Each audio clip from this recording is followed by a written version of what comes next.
My name's Harlee, I'm in pain all the time, and no one knows the fuck why. But now we do, so maybe I need a new intro. Today is an update video for myself and also anyone who cares. Nobody. As I said in my last video, which by the way if you haven't watched you should totally check out, I'm in a lot more pain in a lot more different places. Before it was predominantly in my stomach, you know, just a little bit in my back, and arm and leg tingling was like, you know, a thing. But now the pain is mainly focused everywhere. The whole damn fucking body. When I was pregnant I had a lot of pain in my neck. And I thought that was just like a normal pregnancy thing, and then I also started noticing a lot of like achy pain, shooting pain, lightning pain, stabbing pain, emotional pain. No one cares! My back was in so much pain and I was quite late in my pregnancy that I swore my back was actually going to break from me being pregnant. Kind of like that scene in Twilight just before Bella gives birth, spoilers, where, you know, she's like about to take a bath and her back just like fucking, that's what I thought was going to happen to me. Through all my pregnancy I was really kind of sick, especially through the first part of my pregnancy, which is normal because first trimester is sort of where it's shittiest the most, and I was more traditionally sick through that time, but as you know, the second trimester and the third trimester I was more like pain sick, and I couldn't do anything without just complaining about everything because everything hurt so bloody much. At the time I really kind of thought that my pain had gone away because, as I said, it was predominantly stomach pain and it was pain everywhere else, and I just thought it was like normal pregnancy stuff. But now looking back, probs not. After giving birth I experienced quite a lot of pain in my stomach area because, you know, they tell you this, your uterus has to contract down, so you'll have post-contractions for, you know, a few days after giving birth.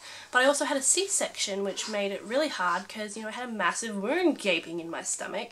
So it took me about a month and a half until I kind of decided that maybe it's not just post-pregnancy, postpartum pain, like maybe it's my endo coming back. I obviously previously had the pill and the Mirena to sort of try and keep the endometriosis down, and I didn't have any of that in my system, so real fucking quick I got the Mirena put back in and was kind of hoping that that was the end of the story. What will you learn?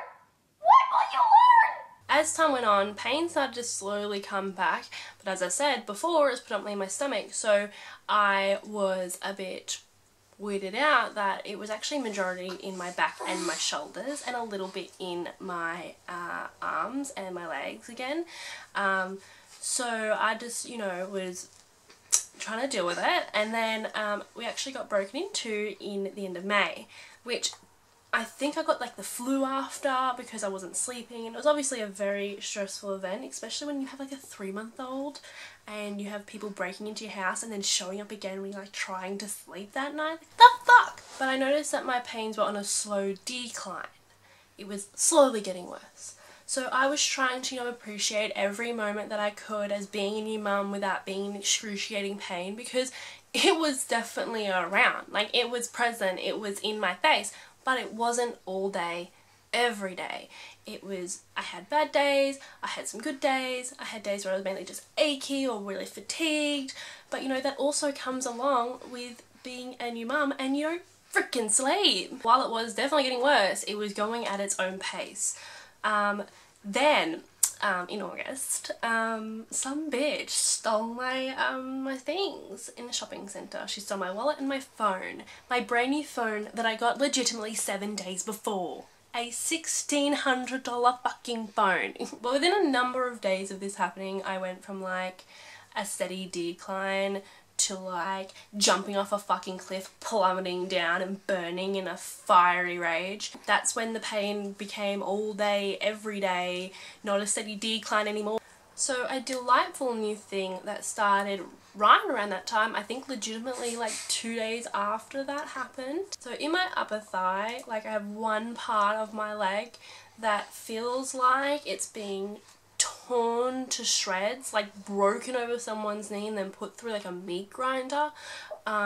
It's like a really sharp lightning pain. I don't really know how else to describe it. You can't put any weight on it. You can't do like things like walking, you know, because it just is such a, like, your blood runs cold when you feel it.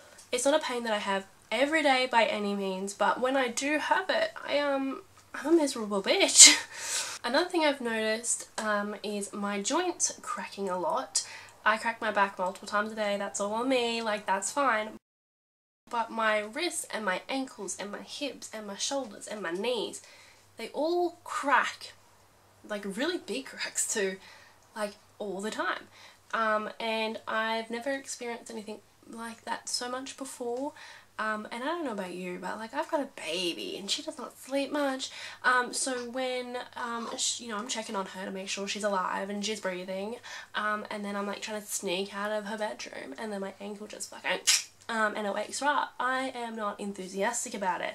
I don't appreciate it. And I'm just like, why? You know? Obviously, I always had a bit of issue with my back and my shoulders, but it's just gotten so much worse.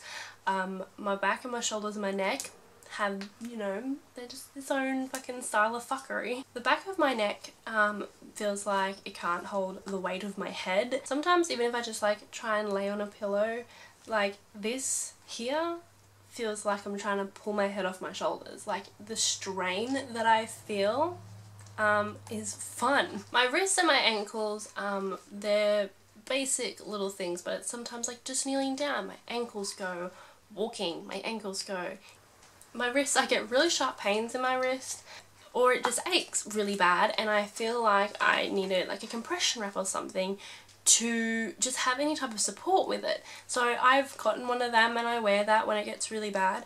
But also just the ability to hold things has become interesting. The amount of shit I've dropped just because I am holding something and my wrist goes is stupid. Like, it's actually stupid. Another thing that's happening a lot is my legs give out, whether I'm walking and one leg just gives out or whatever. I just find that that's happening every day pretty much. Still having the tingliness in the arms and the legs and like the aching just from doing whatever. Sharp pain going down my legs and up my arms because it can, and why the fuck not. The leg giving out is happening a lot and not appreciated. Crippling depression. The thing that probably affects me the most that I didn't expect to affect me, because it's not necessarily a okay, but it's not necessarily a pain thing, but more of like a weakness thing. My right arm is very weak a lot of the time. It's not only my right arm, sometimes it's in my left, but just predominantly in my right arm. And I am a left-hander, so that might contribute to it. But it's just very weak. I can't hold things sometimes with it. Like, it goes along with the wrist thing, but I just feel a lot of weakness in it. Like, I wouldn't trust myself to like put my right arm down to help me stand up or anything like that, just because it feels limp a lot of the time. Like, it feels like it could fall off and I'd be like, oh shit, it's on the floor, it fell off, I didn't know. So my last new symptom that I have, you know, added to my collection recently would be jaw pain. Something that I didn't expect to experience, which is stupid because like the whole rest of my body hurts, why not my face? But yeah, it's predominantly again in the right side of my face, but I very much have like really achiness and sharp pain. Sometimes I can only notice it when I'm eating and I have to move the food to the other side of the mouth or just not eat it at all. But other times it's talking or just sitting doing nothing and I'm like, damn, that fucking sucks. So yeah, that just sort of happened without any warning and is a new thing that I have to learn to manage. If you noticed the camera being bumped at all or moved, or you heard huffy puffy noises in the background or a bit of whinging, it's because I had my baby in my lap, so that's why. What are you doing? My baby is taking photos of me on my phone. If you want to like this video, that'd be very much appreciated. If you want to subscribe to this channel, you know, that's your prerogative, that's your choice, but I support you in that decision. Anyway, I hope that you're all doing well and living your best life, living that dream, and I'll catch you next time. The next time I can be bothered. Okay, bye!